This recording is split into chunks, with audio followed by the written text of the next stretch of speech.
Buenas, este sería un último video para tratar con este tema de la transformada Z. Entonces, vamos a empezar hablando un poquito de lo que ya vimos. Tenemos todo esto que ya habíamos mencionado y tenemos la relación entre la transformada Z y la transformada de Laplace. Entonces, vamos a empezar con un pequeño ejercicio que nos dice lo siguiente, que va a ser bastante sencillo. Es un sistema LTI que tiene una respuesta al impulso con la siguiente transformada Z. Y nos da esto de acá, ¿verdad? Nos dice dibuje el diagrama de polos y ceros. Bueno, la verdad es que esto de sistema LTI está de más porque hoy por hoy modifiqué un poquito el ejercicio y algunas cosas no son lo que eran antes, ¿verdad? Entonces esto también tengo que modificarlo un poco. En realidad ahí tiene que ser 1,5, así. Entonces, tenemos básicamente este sistema. Queremos su diagrama de polos y ceros y queremos la salida para esta entrada. Entonces, bueno, lo que vamos a hacer primero es el diagrama de polos y ceros. Tenemos acá el plano Z. Como podemos ver acá, tenemos un polo en Z igual a 1/2, o sea acá. Otro polo en Z igual a 2. Entonces, por acá más o menos. Y lo que tenemos que hacer es dibujar también la región de convergencia porque, bueno, nunca está de más, ¿verdad? Y en este caso en particular no nos pide dibujar la región de convergencia. Pero como dije, nunca está de más y además es bueno practicar cómo identificar estas cosas. Ok, entonces digamos que me salió bien mi dibujo, yo sé que no, pero bueno. Y la Z, como vemos acá, tiene que estar entre 2 y 1/2. Entonces, básicamente la región de convergencia, si es que queremos pintarla, vamos a pintarla de esta forma, ¿verdad?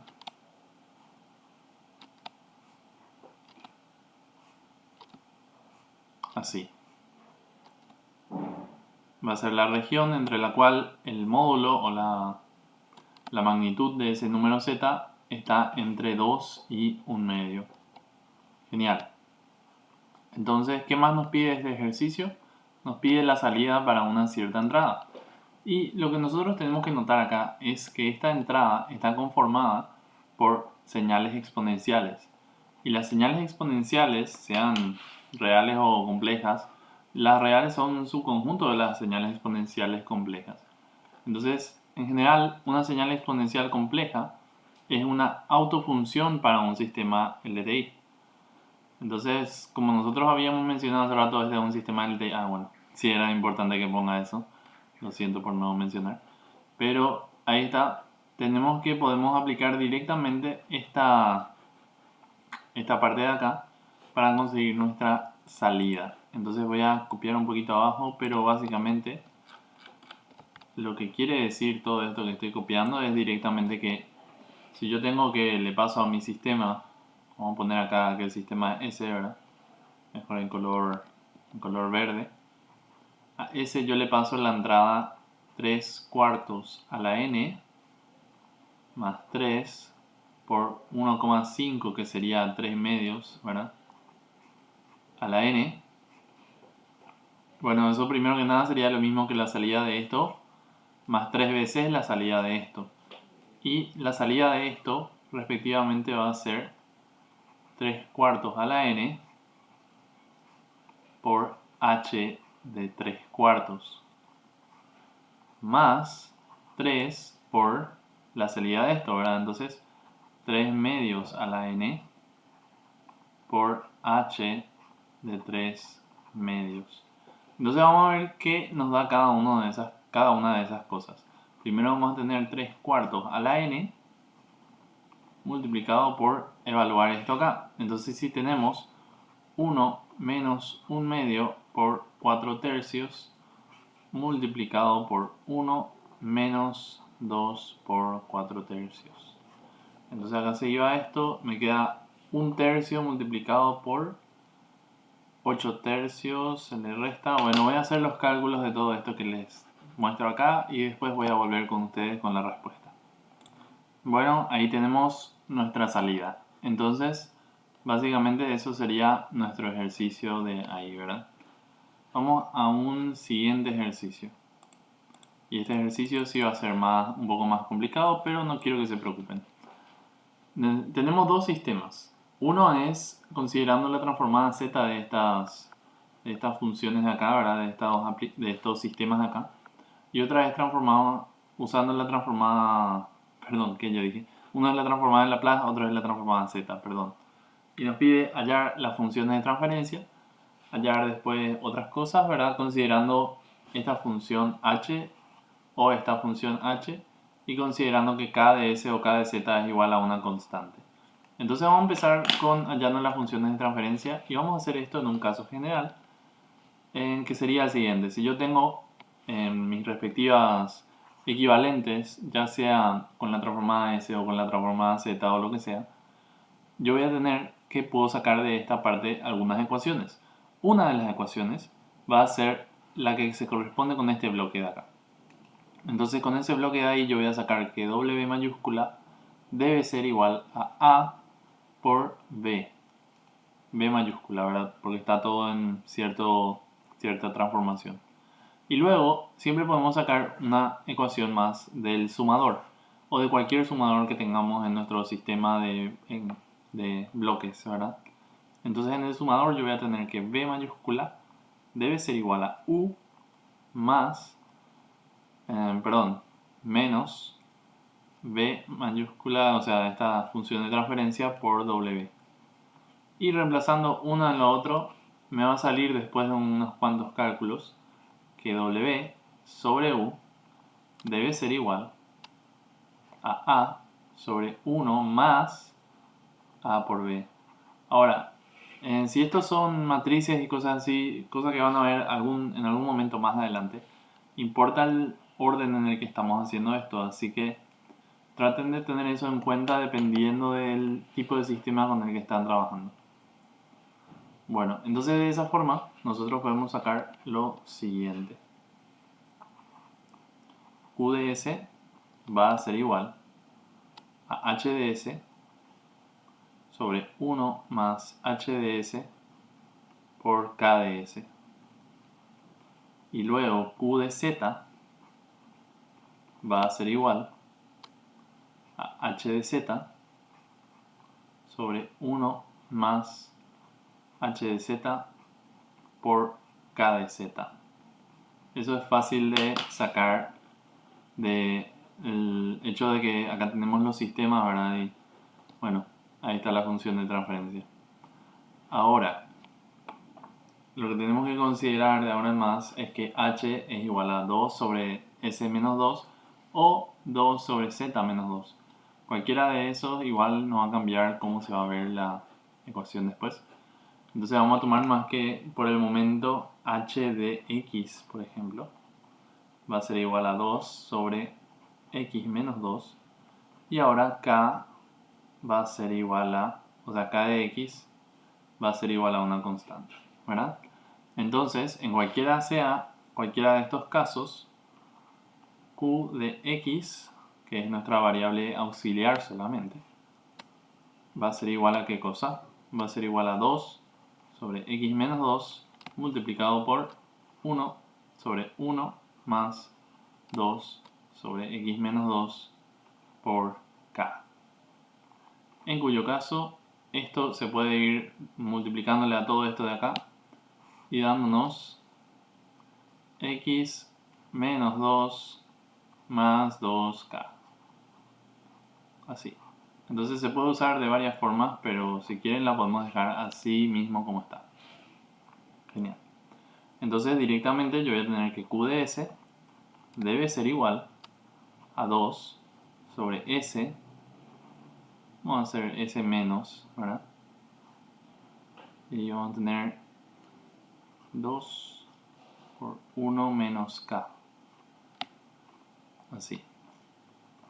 Y luego también q de z va a ser igual a lo mismo.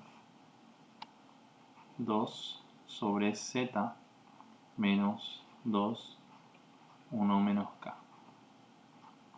Ahí está. Genial.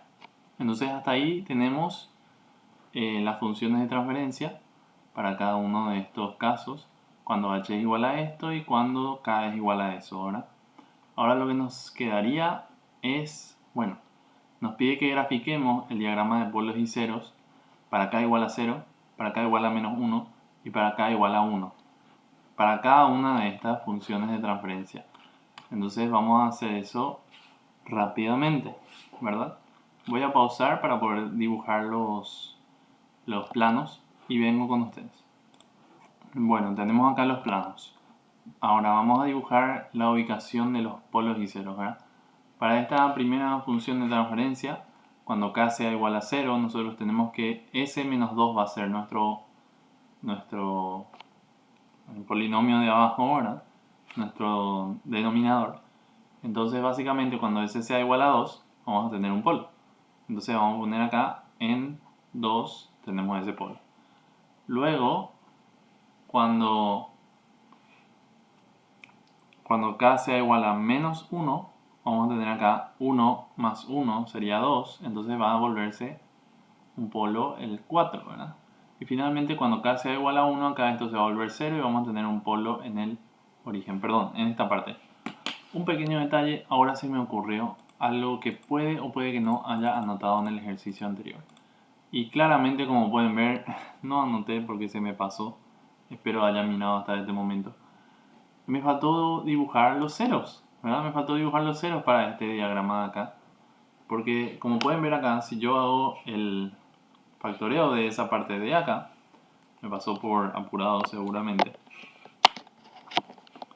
Lo que pasa es que yo tengo 1 sobre 1 menos a por z a la menos 1, que ustedes sabrán que es lo mismo que tener z sobre z menos a. Entonces me faltó poner los ceros que están en el origen. Acá me faltó poner los ceros. Puedo poner incluso que hay 2 ceros, ¿verdad? Pero bueno, creo que igual está bien si es que ponen un circulito solamente. Disculpen el pequeño desvío del ejercicio anterior. Acá en el ejercicio anterior, si nosotros nos fijamos en el plano, o sea, en la función de transferencia para el plano z, ¿verdad? O sea, para la transformada z, es la misma cosa. Entonces los ceros van a estar en los mismos lugares, solo que representan cosas distintas. Acá esto representa una banda, ¿verdad? Cuando hablemos de la rock. Y acá esto representa un anillo. Entonces, ese tipo de cosas las tienen que considerar, pero por el momento los diagramas van a ser iguales. Genial. Vamos entonces al siguiente. Nos dice indicar el locus. ¿Y qué es lo que es el locus?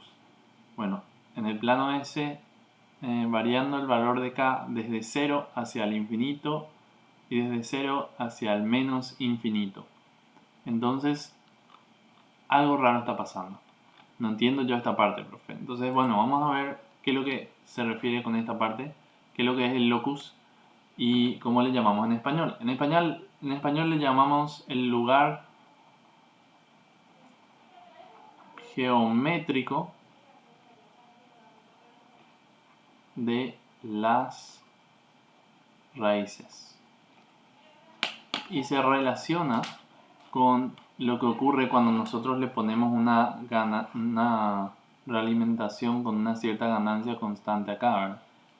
Entonces se refiere a todos los lugares a los que cambian y van apareciendo los polos de nuestro sistema, dependiendo de cómo nosotros cambiemos esta ganancia de acá en la realimentación. Entonces básicamente lo que podemos ir haciendo es graficar ahora, por ejemplo, primero para Q de Z, o sea, para Q de S, perdón, lo que va a pasar con ese lugar geométrico de las raíces y a qué es lo que se refiere, ¿verdad? Entonces nosotros tenemos que básicamente el polo para esta función de transferencia está en S menos 2 por 1 menos K, ¿verdad? Bastante sencillo. Entonces S del polo menos 2 por 1 menos K igual a 0, ¿verdad? Porque tienen que pasar eso en el polo. Entonces directamente S del polo debe ser igual a 2 por 1 menos k. Y podemos ir graficando qué es lo que pasa. Entonces, ¿qué es lo que pasa cuando k es igual a 0? Cuando k es igual a 0, nosotros tenemos que ese del polo está en 2. Entonces este sería 1, este sería 2. Acá tenemos k igual a 0, S del polo igual a 2. Ok. Después, cuando k va aumentando, nosotros vamos a tener que este número de acá se va volviendo cada vez más negativo. Por ejemplo, cuando k es igual a 1, acá nosotros tenemos k igual a 1, S del polo es igual a 0. Y cuando va aumentando aún más, se va volviendo cada vez más negativo. Entonces, directamente, a medida que vamos de valores a valores cada vez más positivos de la ganancia en la realimentación, nosotros tenemos que cuando k tiende a infinito positivo, el polo se va yendo al infinito negativo. Así. Y luego pasa lo mismo si es que nos vamos del otro lado. Si es que nosotros nos vamos cuando k va disminuyendo y se va volviendo cada vez más negativo, entonces va a sumarse acá un número positivo y el polo se va a ir hacia el lado positivo. Entonces acá va a ser cuando k tiende a un negativo infinito, el polo tiende a un positivo infinito. Entonces este sería lo que nosotros llamamos el lugar geométrico de las raíces. El lugar en el cual nosotros vamos a ver que se van a ir distribuyendo los polos para esta función de transferencia a medida que nosotros cambiamos la ganancia en la realimentación. Es un concepto nuevo, pero es un concepto que van a usar siempre. Bueno, vamos al siguiente. Les quiero decir que va a ser la misma cosa. Nosotros tenemos, mi lápiz está un poco grande, nosotros tenemos que para q de z va a ser lo mismo.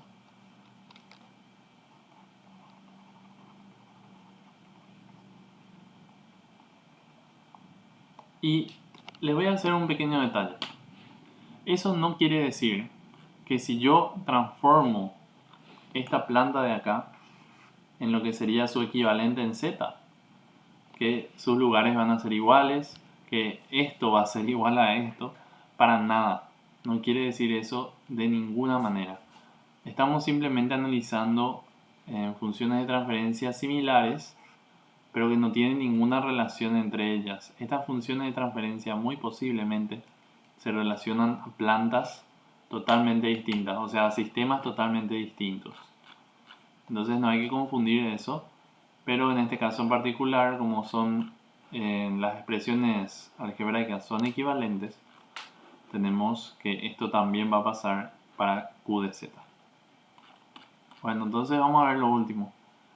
Especificar el rango de valores de k para los cuales el sistema es estable. Entonces, primero vamos a analizar lo siguiente. Vamos a analizar cuando los sistemas son causales. Porque realmente este enunciado, sin que yo escriba esto, no dice si son causales o no son causales.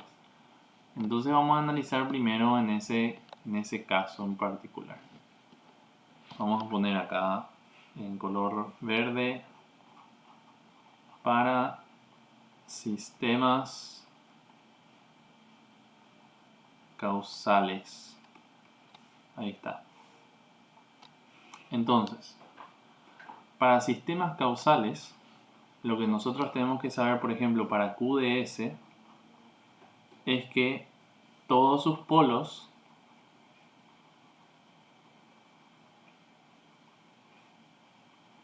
deben estar en el semiplano izquierdo. ¿Por qué? Porque para sistemas causales yo tengo acá mi plano, ¿verdad? Tengo acá mi polo y la región de convergencia es lo que está a la derecha. Entonces si yo le contengo al eje J omega en mi región de convergencia, entonces ese sistema es como se diría, no me viene ahora la palabra, pero es estable, perdón. Es estable. Y si ocurre lo contrario, yo tengo acá entonces mi polo, yo no le contengo a este eje, entonces mi sistema no es estable. Por lo que de esa forma podemos nosotros identificar qué tenemos que hacer. Entonces acá tenemos S del polo. Vamos a escribir S del polo es igual a 2 por 1 menos K, y eso debe ser mayor a 0. ¿Por qué tiene que ser mayor a 0? No, tiene que ser menor a 0, perdón. Tiene que ser menor a 0. Porque de esa forma el polo va a estar a la izquierda del eje J omega, ¿verdad? Bueno, genial. Entonces, si eso tiene que ser cierto, nosotros tenemos que 1 menos K debe ser menor a 0. Y finalmente me va a quedar que K debe ser mayor a 1. Entonces, esa es la conclusión a la que llegamos analizando para un sistema causal que tiene esta función de transferencia. Vamos a ver al siguiente para Q de Z. Entonces, para Q de Z hay que recordar que es muy diferente la dinámica acá cuando estamos tratando con la transformada Z. Nosotros lo que tenemos que tener ahora es que todos los polos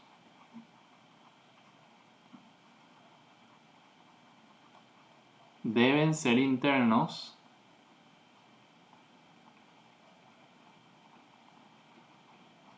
al círculo unitario. Entonces, si todos los polos tienen que ser internos al círculo unitario, como tenemos que z de p nuevamente va a ser igual a 2 por 1 menos k, la misma cosa, ¿verdad? Tiene que pasar que eso tiene que ser menor a 1, ¿verdad? Básicamente. Entonces, si eso no es menor a 1, va a haber un problema, básicamente. Bueno, como eso tiene que ser cierto, vamos a tener que 1 menos k debe ser menor a 1 medio. Y luego, si pasamos esto de este lado, pasamos eso del otro, me quedaría directamente que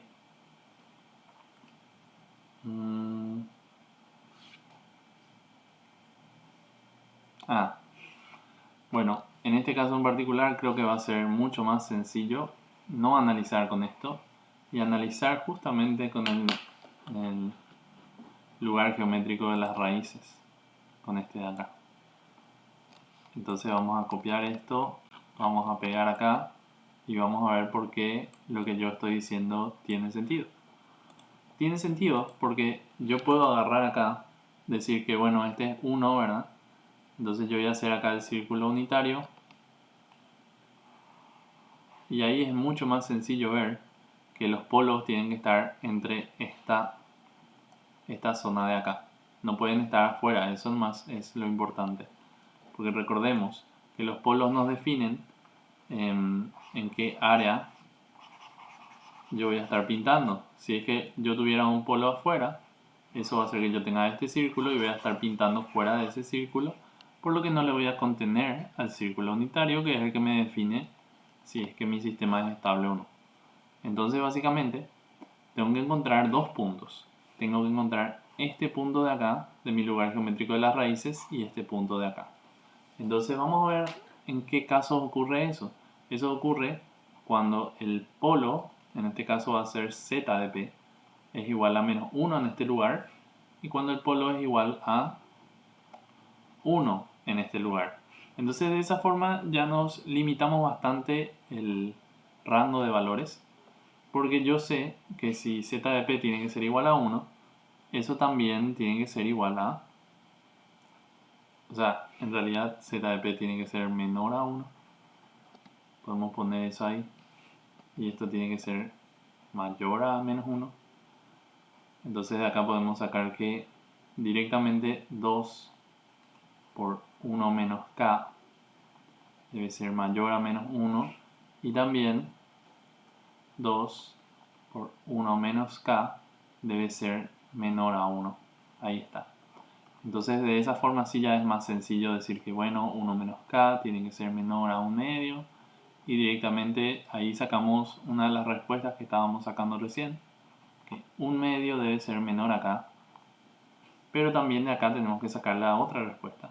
Que es que bueno, acá tenemos 1 medio. 1 menos k debe ser mayor a menos 1 medio. Entonces vamos a pasar esto de este lado, esto del otro lado. Y directamente nos queda que 3 medios debe ser mayor a k.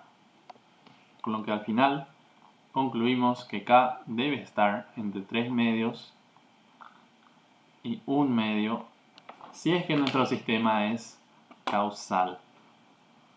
Si es que nuestro sistema no fuera causal, o sea, digamos que nuestro sistema es izquierdo. Para sistemas izquierdos, en ese caso tenemos que analizarlo al revés, ¿verdad? Tenemos que analizar que básicamente todos los polos tienen que estar en el semiplano derecho ahora. Y acá tenemos que analizar que todos los polos deben ser externos al círculo unitario. Entonces eso es una cuestión un poco distinta que tenemos que analizar. Pero es la misma cosa. Vamos a hacer por lo menos para la transformada S, ¿verdad? Entonces, a ver, ¿cómo hacemos? Para QDS. Para QDS tenemos lo siguiente. S de P siempre es igual a 2 por 1 menos K. ¿Verdad? Eso no cambia, pero ahora tiene que ser mayor a 0. En cuyo caso vamos a tener que 1 debe ser mayor a K. Así de sencillo. Y después para QDZ vamos a tener la misma cosa, solo que estos dos tenemos que invertir. Entonces vamos nomás a copiar, ¿verdad? Porque no copiamos nomás. Ahí.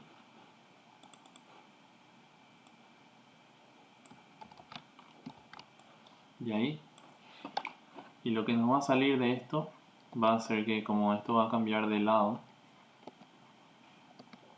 de acá nos va a salir que K debe ser mayor a 3 medios o K debe ser menor a 1 medio.